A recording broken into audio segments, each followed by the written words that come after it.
ভাই একটু বামে চাপ দেবেন ভাই, হালকা অত না।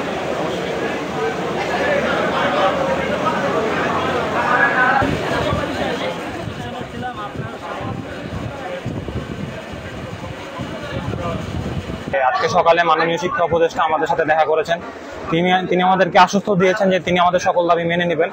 কিন্তু আসলে বাংলাদেশের ইতিহাস যদি আমরা ঘেটে দেখি, আমাদের সামনে খুব বেশি দূরে নয়, আমি যদি শাস্ত্রের কথাই বলি, সেখানেও এইভাবে আসলে আমাদের সাথে নেগোসিয়েশন করার জন্য কাউকে না কাউকে পাঠানো হয়েছিল। এবং নেগোসিয়েশনের পর যেই সকল শিক্ষার্থীরা অনশনে অংশগ্রহণ করেছিল তাদের প্রত্যেককে যে কিভাবে হয়রানি করা হয়েছিল তা বাংলাদেশের মানুষের প্রত্যেকটা মানুষ জানে। আমরা এই একটি কারণে আমাদের দাবি মেনে না নেওয়া পর্যন্ত কোনো রকমের নেগোসিয়েশন, কোনো রকমের আশ্বাসে বিশ্বস্ত হতে পারতেছি না।